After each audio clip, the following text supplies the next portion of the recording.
గురుగారు ఇప్పుడు కన్యా రాశి వాళ్ళకి జూన్ మాసంలో ఎలా ఉంటాయి ఫలితాలు?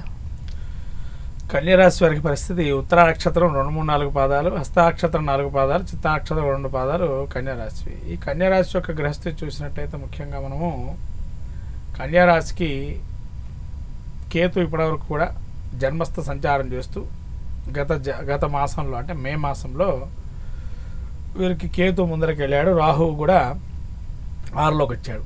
అంటే కన్యరాశి వారికి జూన్ మాసంలో రాహు వల్ల యోగప్రదంగా ఉంది.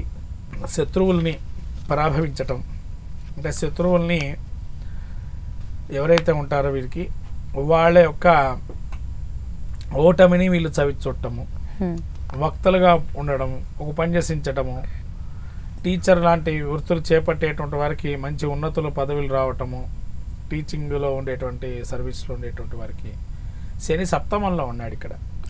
అంటే ఎదుటి మనిషిని కొంతవరకు ఇబ్బంది కలగజేయటం కూడా ఉంటుంది. ఎందుకంటే సప్తమంలో శని ఉండటం వల్ల ఏంటంటే కొంత మోసపోయే అవకాశం ఉంటుంది. లేదైనా ఎదుటి మనిషి మిమ్మల్ని మొత్తం అంతా కూడా ఈ విధంగా అన్ని రకాలుగా ఇబ్బందులు పెడదామని ఆలోచన, అంటే వృత్తిలో కావచ్చు లేదా చేసే వ్యాపారంలో కావచ్చు, అంటే రాణించకుండా చేద్దాల పరిస్థితిలో ఎక్కువగా ఉంటారు. మీ చుట్టూనే ఉంటూ మీకు తెలియకుండా మీ యొక్క ఇబ్బందులు కొరచేస్తూ ఉంటారు. అష్టమంలో శుక్రుడు ఉన్నాడు. అష్టమంలో శుక్రుడు కొంతవరకు ధనాదాయాన్ని పొందుతాడు, కొద్దిగా మ్యాగ్నెట్ లాంటి పవర్స్ ఇస్తాడు. ఉన్నట్టుండి అప్పటి వరకు కూడా కొంత నిస్తేజంగా ఉండేటువంటి వారికి ఒక తేజం అనేది ఏర్పడే అవకాశం ఉంటుంది. అట్లా రవి కూడా వీరికి యోగదాయకంగా ఉంటుంది. ఈ యొక్క 9లో ఉండటం వల్ల కొంత మంచి ఫలితాలు వస్తాయి. 10లో రావటం వల్ల ఇంకా మంచి అధికార దర్పము, ఎక్కడికి వెళ్తే గుర్తింపు రావటము, వీళ్ళ వల్ల కొద్దిగా మంచి ఫలితాలు రావటము.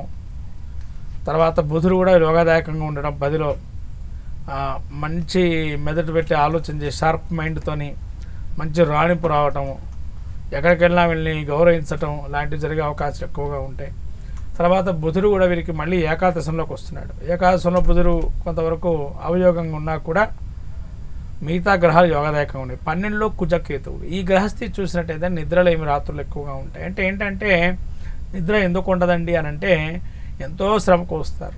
ఎందుకంటే ఎంతో డబ్బు సంపాదించాలా, ఉన్న కష్టాలని తొలగిపోవాలి, ఎంబట అయిపోవాలా అనే ఆలోచనతో ఉంటారు. కానీ అది నెమ్మదిగా తగ్గుతుంది, ఒకటేసారి తగ్గవు.